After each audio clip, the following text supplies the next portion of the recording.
Good morning students. આજે આપણે financial મેનેજમેન્ટની અંદર યુનિટ નંબર 2 જેનું આપણે ચેપ્ટર નંબર 3 સ્ટાર્ટ કર્યું હતું, જે હતું કેશ મેનેજમેન્ટ, જેની અંદર આપણે લાસ્ટ ટોપિક જોવાના છીએ કેશ બજેટ. તો કે કેશ બજેટ એટલે શું? તો કે આપણે બજેટ પ્રિપેર કરવાનું છે. તો કે કેશની અંદર કેટલો ઇનફ્લો થાય છે અને કેટલો આઉટફ્લો થાય છે એનું એસ્ટિમેશન્સ ફ્યુચર માટેનું કરીએ છીએ, જેને કહેશું આપણે cash budget. So it gives the annual, quarterly, monthly or the weekly estimates of the cash outflow એટલે કે પેમેન્ટ એન્ડ કેશ ઇનફ્લો એટલે કે રિસીપ્ટ્સ. એટલે કે તમે એન્યુઅલી એટલે કે વાર્ષિક, ક્વાર્ટરલી એટલે કે દર 4 મહિને, મંથલી એટલે કે દર મહિને અથવા તો વીકલી તમે એસ્ટિમેટ કરો છો, અનુમાન કરો છો of the cash outflow and cash inflow.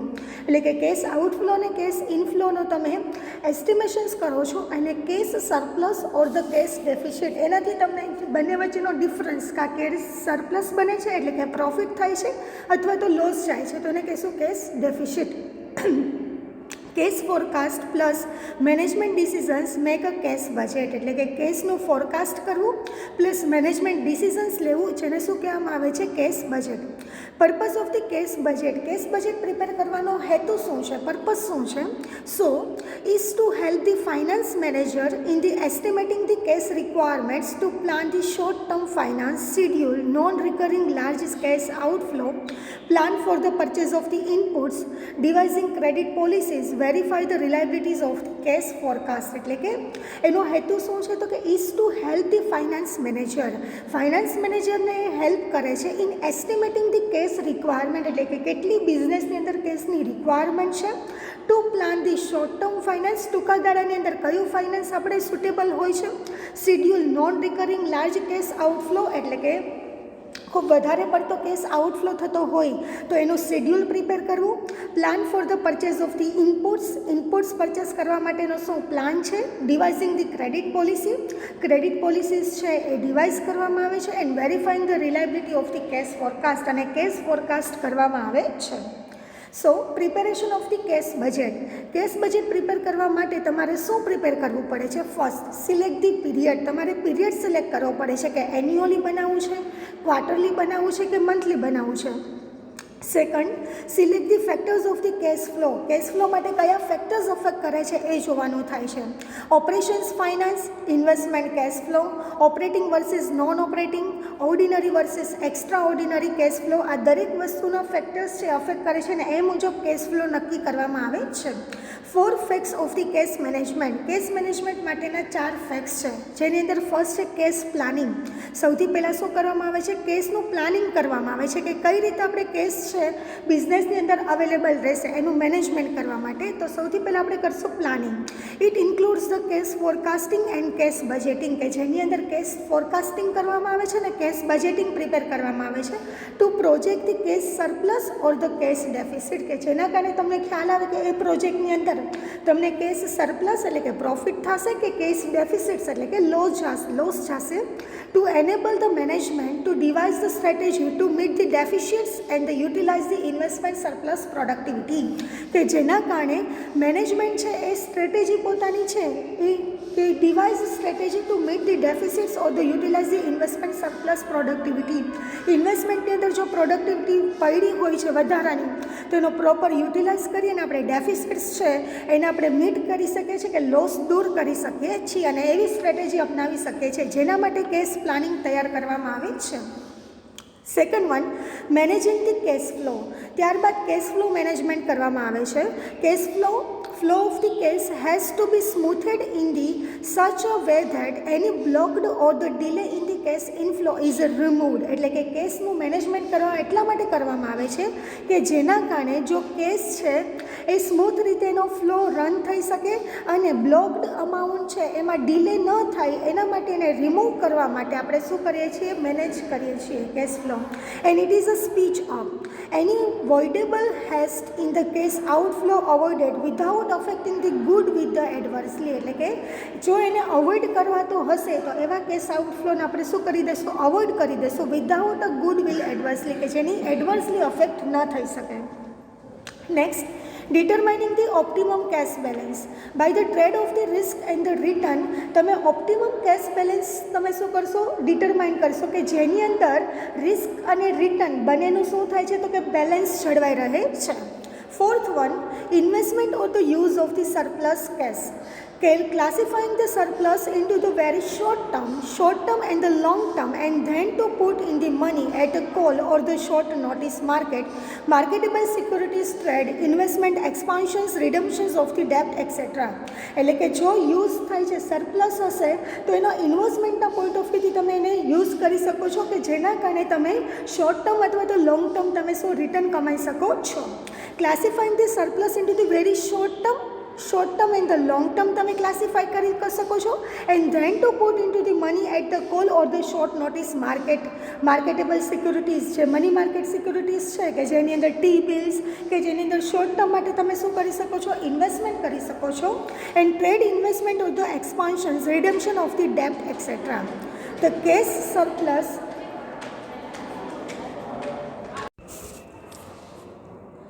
The cash surplus management of the firm must be the tailor-made to suit its nature of the business, size, organization structure, culture, business environment, etc. એટલે કે cash surplus management છે એ must be tailor હોવું જોઈએ to suit in the nature of the બિઝનેસના નેચરને suit થયેલું હોવું જોઈએ, મેચ થયેલું હોવું જોઈએ. Size of the organisation structure, ઓર્ગેનાઇઝેશન્સનું જે સ્ટ્રક્ચર છે એની સાઇઝ ઉપર ડિપેન્ડ હોય છે. કલ્ચર, બિઝનેસ એન્વાયરમેન્ટ, બિઝનેસનું કલ્ચર કેવું છે અને બિઝનેસ એન્વાયરમેન્ટ શું છે એના ઉપર ડિપેન્ડ હોય છે.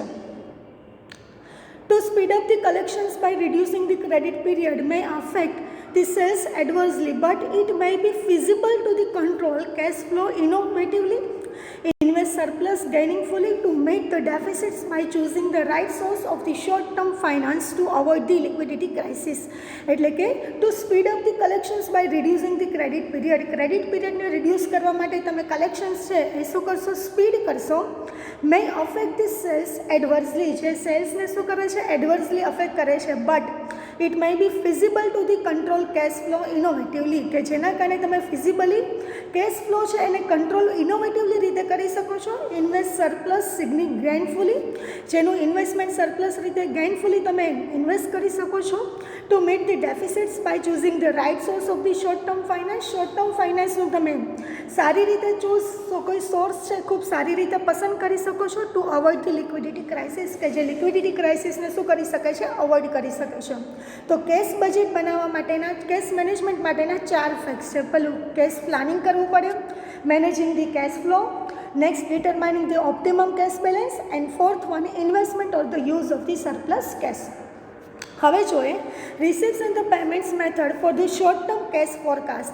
એટલે કે શોર્ટ ટર્મ બજેટ બનાવવું હોય તો એના માટે કયા સોર્સિસ છે જે તમારે ડિટરમાઇન કરવા પડે છે. So first items of the cash flow and the source of the estimate. ક્યાંથી તમને આઇટમ એ થશે અને કયા સોર્સમાંથી એ એસ્ટિમેટ કરવામાં આવે છે.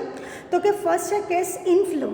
તો કે કેશ ઇનફ્લો એટલે કે આપણી શું બિઝનેસની અંદર આવક થઈ શકે છે. કેશ ઇનફ્લો મીન્સ કે ઇન્કમ, કેશ ઇન્કમ કઈ થઈ શકે છે તો જેની અંદર ફર્સ્ટ છે કેશ સેલ્સ. પહેલું કયું થશે તો કે રોકડ વેચાણ દ્વારા તમે કોઈ પણ ગુડ્સ છે એ સેલ આઉટ કરો તો પૈસા શું આવે છે તો કે બિઝનેસની અંદર આવે છે, તો કેશ ઇનફ્લો થયો. સો કેશ સેલ્સ જેના માટે સેલ્સ બજેટ પ્રિપેર કરવામાં આવે છે. સેકન્ડ વન્સ અકાઉન્ટ રિસીવેબલ્સ જેના માટે credit sales and the collections pattern. Next interest, dividend or the rent, non operating income છે જે portfolio of the investment and the expected return દ્વારા તમે મેળવી શકો છો. Fourth one cash from the shares, debentures issue or the loan જે financial plan દ્વારા તૈયાર કરવામાં આવે છે. Fifth one cash from the sales of the investment or the fixed assets. એટલે કે તમે કોઈ ફિક્સ્ડ અસેટ્સ અને ઇન્વેસ્ટમેન્ટ સેલ કરો છો તો એના દ્વારા જે કેશ આવે છે એ જેના માટે financial planning, propose disposals of the investment or the fixed assets. Next one is a cash outflow. Cash outflow means કે તમે જે એક્સપેન્સ કરો છો કે જેના કારણે બિઝનેસમાંથી પૈસા જાય છે તો એને કહીશું આપણે કેશ આઉટફ્લો. જેની અંદર આવે છે કેશ પરચેસ. સૌથી પહેલાં તમારે શું કરો છો કેશ પરચેસ કરો છો કે જેના કારણે તમારે પેમેન્ટ કરવું પડે છે, જેનો સોર્સ છે estimate of the cash purchase in the purchase budget.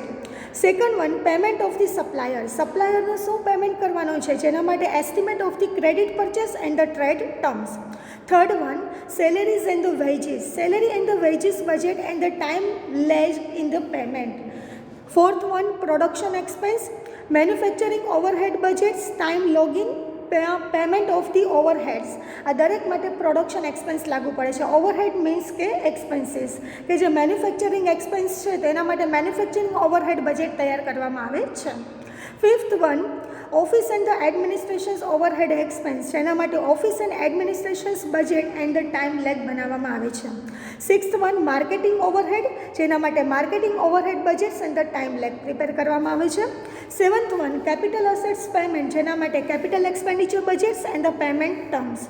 8 one repayment of the loans and the redemptions of the security, જેના માટે financial plan, loan agreement, term of the security redemptions, એના માટે આપણે રીપેમેન્ટ ઓફ ધી લોન માટે source છે.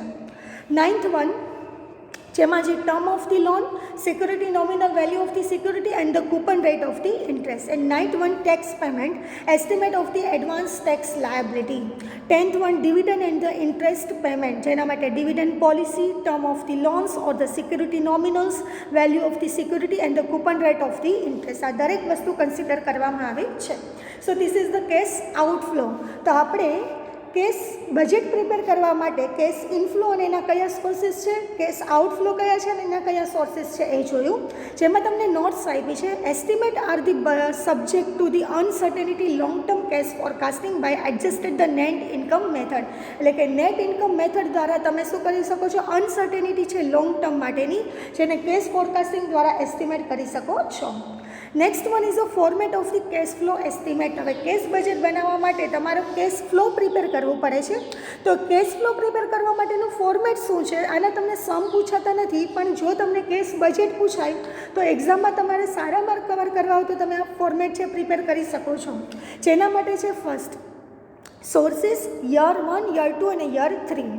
તો net operating income after the tax, એટલે કે ટેક્સ પે કર્યા પછીની જે નેટ ઓપરેટિંગ ઇન્કમ છે એ, જેમાં આપણે એડ કરશું, પ્લસ કરશું નોન કેશ ચાર્જીસ, જેમાં depreciations, amortisations etcetera, increase in the capital or the ડેપ્ટ, decrease in the investment, non operating income, rent, dividend, interest etcetera and the miscellaneous receipt. આ દરેક વસ્તુ શું કરવામાં આવે છે, એડ કરવામાં આવે છે, જેને આપણે કહીશું એપ્લિકેશન્સ.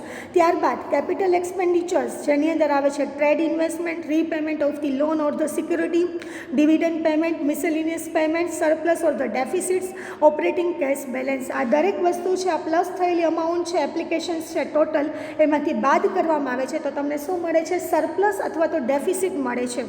અને એનામાં ઓપનિંગ કેશ બેલેન્સ અને closing balance, opening cash balance plus કરી ક્લોઝિંગ કેશ બેલેન્સ માઇનસ કરશું, જેના કારણે તમને મિનિમમ કેશ બેલેન્સ મળે છે, જેને શું કહેવામાં આવે છે, સરપ્લસ અથવા તો deficit. So this is the format of the cash flow estimate. જો તમને આ કેશ બજેટ ટોપિકમાં કંઈ ન સમજાય તો એની ટાઈમ પૂછી શકો છો. અને અહીંયા આપણું યુનિટ નંબર 2, જેની અંદર ચેપ્ટર 1, ચેપ્ટર 2 અને ચેપ્ટર 3 જોયા હતા, જે ત્રણેય ચેપ્ટર શું થાય છે, કમ્પ્લીટ થાય છે. એટલે કે ચેપ્ટર 1 હતું ઇન્વેન્ટરી મેનેજમેન્ટ, ચેપ્ટર 2 હતું રિસીવેબલ્સ મેનેજમેન્ટ અને ચેપ્ટર 3 કેશ મેનેજમેન્ટ, જેનો કેશ મેનેજમેન્ટનો લાસ્ટ ટોપિક હતો કેશ બજેટ. જો તમને આ ત્રણેય ચેપ્ટરની અંદર અથવા તો ઓવરઓલ સેકન્ડ યુનિટ છે એની અંદર કંઈ ન સમજાય તો એની ટાઈમ પૂછી શકો છો. Thank you.